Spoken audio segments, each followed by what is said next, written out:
दिनेश शर्मा जी, जयपुर से। हरे कृष्ण। श्रद्धेय पूज्य महाराज जी, सादर प्रणाम। कई बार प्रयास करने के बाद भी स्वाध्याय व गीता प्रचार में नियमितता नहीं रह पाती है जी। कृपया सुझाव बताइए। प्रचार का अधिकार गीता या अन्य भागवतिक का तभी है जब हमारे अंदर कोई विकार हमें परास्त न कर सके, हमारे अंदर केवल केवल भगवत प्रसन्नता उद्देश्य रह जाए। हम प्रभु का जस गा रहे हैं, ये हमारा व्यसन है। आप सुनने आए हो या हम पर कृपा करने आए हो, हमारे नशा की पूर्ति करने आए हो। स्वांता सुखाय तुलसी रघुनाथ का था। मैं प्रभु की चर्चा कर रहा हूं क्योंकि मेरा ये नशा है, इसके बिना मैं जी नहीं सकता। तुष्यंति च रमन्ति च, यही हमारा जीवन है। आप लोग जो सुनने आए हैं, ये हमारे नशा की पूर्ति करने में सहयोग देने आए हैं, इसलिए आपके हम ऋणी हैं कि आप सुनने आए हैं। और हमें किसी भी तरह से मान या किसी तरह से प्राप्ति या किसी तरह से यश की प्राप्ति या किसी तरह हमारे गर्व की पुष्टता कि मुझे इनसे ज्यादा ज्ञान है, ये सब भगवत विरोधी बातें हैं। तो जब तक हमारा देहात्म भाव पुष्ट है तब तक ये त्रुटियां होती रहेंगी। अरुचि होना या इस तरह की कंचन कामिनी कीर्ति आदि की ऐषणाओं में फंस जाना। क्योंकि सच्ची बात यह है कि हम देहाभिमानी को जब कोई प्रणाम करता है तो हमें महसूस होता है कि मैं श्रेष्ठ हूं और ये हमसे लघु है, तो फिर हमारे अंदर गीता का सूत्र नहीं आया, तो हम प्रचार करने के योग्य नहीं रहे। मेरे अंदर ये भाव नहीं है। मेरा गीता प्रचार तात्पर्य भगवान को प्रसन्न करने का भाव। अच्छा, भगवान को प्रसन्न करने का भाव, तब तो बढ़िया है। तो गीता जी की ये बात आपको समझ में आती है, यो माम पश्यति सर्वत्र सर्वम च मयि पश्यति तस्याहं न प्रणश्यामि सच में न प्रणश्यामि। अंदर ये बात फिर परेशानी क्या है? रेगुलरिटी नहीं पाती महाराज उसमें। तो ये बातें समझ में नहीं, अगर ये आ जाती तो ये प्रश्न न रहता। इसीलिए भैया ऐसा होता है ना कि कढ़े और पढ़े में अंतर होता है। आप गीता पढ़े होगे लेकिन गीता कढ़े नहीं हो। अगर गीता कढ़े होते ना तो यहाँ बात फेल ना होती। जैसे बहुत सुंदर प्रवचन कर लेता हो लेकिन स्थिति नहीं है तो 2 मिनट में पकड़ में आ जाएगा, क्योंकि जैसे इस स्थिति को प्राप्त हुआ ना तो उसको पता होता है कैसा। तो जैसे हमने आपको पहले कहा कि जब तक श्री कृष्ण का साक्षात्कार की प्रबल लालसा या साक्षात्कार हो गया तब तक वो फिर इन बातों के योग्य नहीं रहता। जैसे हम गीता बोले और गीता मेरा जीवन हो, गीता मेरे रोम रोम में बसी हो और श्री कृष्णाकार वृत्ति हो, तो आप जिसको बोलोगे उसमें वही फंस जाएगा जो आप में है। अब जैसे हम केवल प्रवचन करते हैं तो फिर ना सामने रस होगा ना अपने रस होगा विषयों में। सच्ची बात जब आ जाएगी तो किसी का कल्याण नहीं होना, क्योंकि सब वासुदेव है। कल्याण ये हमारा होना है, सिर्फ हमारा होना है। ये बात हमको समझनी है। बहुनाम जन्मनावन्ते ज्ञानवान माम प्रपद्यते वासुदेवा सर्वमिति, यह है गीता। समात्मा सुदुर्लभ। आप सब वासुदेव, तो किसको प्रचार करें हम गीता का? किसको प्रचार करें? बात तो प्रसार करने की है। यहां बैठा लेंगे वासुदेव ही वासुदेव हो गए। अब जब बोलोगे वासुदेवा सर्वम तो सबकी धड़कन में समा जाएगा वासुदेवा सर्वम। तो हमें तो लगता है भैया पहले खूब भगवदानंद की वृत्ति बढ़ावे, तो परस्पर चर्चा करे प्रीतम की प्रसन्नता का लक्ष्य करके और जीवन को पूर्ण झोंक दे भगवत आराधना में। तो ये जो बातें पीछे वाली है ना कि रेगुलर नहीं चलता, ऐसा नहीं चलता, वैसा, ये सब खत्म हो जाएगा।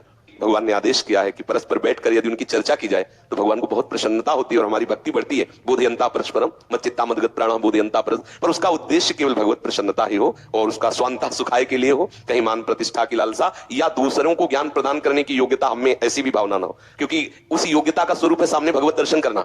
वो योग्यता तभी मानी जाएगी आप में जब आप सामने भगवत दर्शन, जब सामने आराध्य देव, तो किसको ज्ञान दे रहे हैं हम आधे भाव को पुष्ट करने के लिए मेरे आराध्य देव श्रोता बने बैठे, ये हमारे सौभाग्य है। मुझे बहुत ज्ञान है, मैं इनके प्रश्न का उत्तर दे रहा हूं, ये पतन का मार्ग है।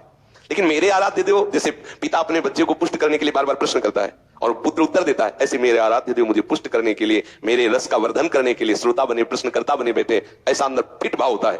जो भगवत साक्षात्कार के मार्ग में चलने वाला उपासक है, भगवत साक्षात्कार है, वो व्यवहार करता है लेकिन इष्ट भावना में मगन होकर व्यवहार करता है। वो डांटेगा लेकिन इष्ट भावना से युक्त होकर के प्यार करेगा, पर इष्ट भावना, वो व्यक्ति भावना से नहीं रहता। समझ पा रहे आप? शरद भार्गव जी, गाजियाबाद से।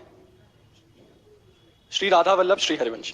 श्रीमत राधा सुधा निधि जी के श्लोक नंबर 81 में वर्णित विलक्षण गुरुनिष्ठ भक्ति के आधार पर लोकातीत एवं वेदातीत आचरण की महिमा का वर्णन मिलता है जी। 81 नंबर श्लोक संख्या में विलक्षण गुरुनिष्ठ भक्ति के आधार पर लोकातीत एवं वेदातीत आचरण की महामहिमा का वर्णन मिलता है। आचरण नहीं है, स्थिति है। आचरण और स्थिति में अंतर होता है। आचरण में कर्ता होता है, स्थिति में स्वरूप होता है। समझ पा रहे? जैसे इसमें है लिखन्ति भुजमूलतो न खलु शंख चक्रादिकम विचित्र हरिमंदिरम न रचयन्ति भालस्थले लसत् तुलसी मालिकां दधति कंठपीठे नवा गुरुर्भजन विक्रमात् को हिते महाबुद्धयः। गुरु के द्वारा दिए हुए भजन के महान बल से वो इस स्थिति को प्राप्त हो गया है। इस शरीर की शुद्धि नहीं कि मस्तक में तिलक लगाना है, गले में कंठी बांधना है, ये सब भूल चुका है।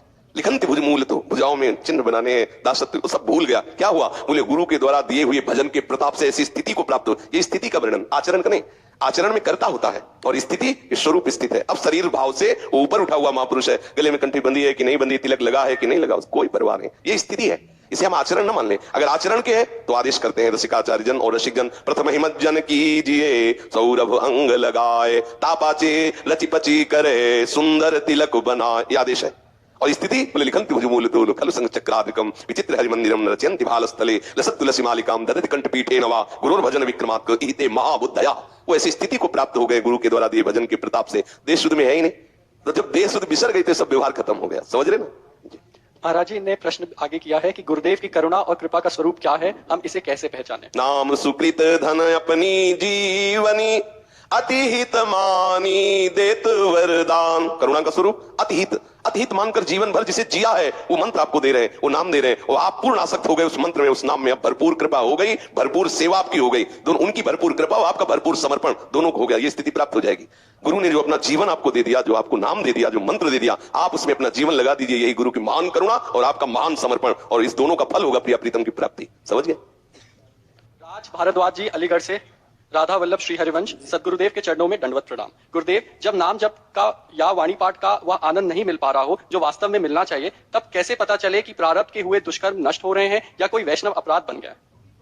यदि आपके चिंतन में किसी के प्रति द्वेषात्मक वृत्ति बढ़ रही है और भजन छूट रहा है, तो जिसके प्रति बढ़ रही है उससे आपका अपराध भाव बन रहा है, या आपके अंदर काम भाव बढ़ रहा है, बहुत काम भाव बढ़ रहा है जो नहीं होना चाहिए जितना, उससे भी अधिक हो रहा है, भजन छूट रहा है, तो फिर देख लो गुरु अपराध बन गया, कोई ना कोई वैष्णव अपराध बन गया। वैष्णव अपराध में इतनी बड़ी प्रतिकूलता उपस्थित करने की सामर्थ्य है कि आपको बिल्कुल पतित कर देगा। भजन की तो बात जाने तो सतमार्ग में नहीं खड़े हो सकते। गुरुद्रोह, वैष्णव द्रोह ये बहुत हानिकारक है, इसलिए डर भक्तन के अपराध से डरपत रहो। तो जब भक्त का अपराध बनेगा तब भजन रुक करके इस तरह की वृत्ति आने लगेंगी। और स्वाभाविक जैसे भजन रुक रहा है तो या तो भोजन या तो कोई कुसंग या तो किसी गुणों को चक्र में वो थोड़ी देर में परिवर्तित हो जाएगा, लेकिन कई दिन लगातार वृत्तियां बिगड़ती चली जाए, भजन में बिल्कुल रुचि न हो, तो यह अपराध से होता है। ये खान पान या उस विषय से नहीं। और हमारा भजन चल रहा है, हमें बिल्कुल आनंद की अनुभूति नहीं हो रही, तो भजन चल रहा है इस बात पर दृष्टि रखते हुए फिर निर्विकार भाव हो जाना चाहिए, आनंदित हो जाना चाहिए कि अब हमारे प्रारब्ध नष्ट हो रहे हैं। तीनों बातें समझ रहे? वैष्णव अपराध बना, इसका पहचान, जिस वैष्णव से अपराध बना उसका बार बार चिंतन आएगा, जलन होगी, भजन रुकेगा। हमारे अंदर काम की प्रवृत्तियां बढ़ेंगी, दुष्प्रवृत्तियां बढ़ेंगी, भजन बिल्कुल नहीं होगा, भारी अंदर हमारे अंदर द्रोह वृत्तियां, जान लो अपराध हो गया। थोड़ा भजन में मन नहीं लग रहा, फिर भजन हो रहा, फिर मन नहीं लग रहा, या तो खान पान बिगड़ गया या तो कुसंग हो गया, या तो गुणों का चक्र बदलता रहता है, कबहू तो थोड़ा भजन, कबहू हो विशाल, मन को धीरज छुटे नहीं, गए न दूजी चाल, ये गुण चक्र से भी होता है। तो हमें विवेक पूर्वक विचार पूर्वक देखना है। हमारा भजन चल रहा है, मेरा हृदय जल रहा है, अब ये दुष्कृतों का नाश हो रहा है, बिल्कुल आनंद नहीं आ रहा।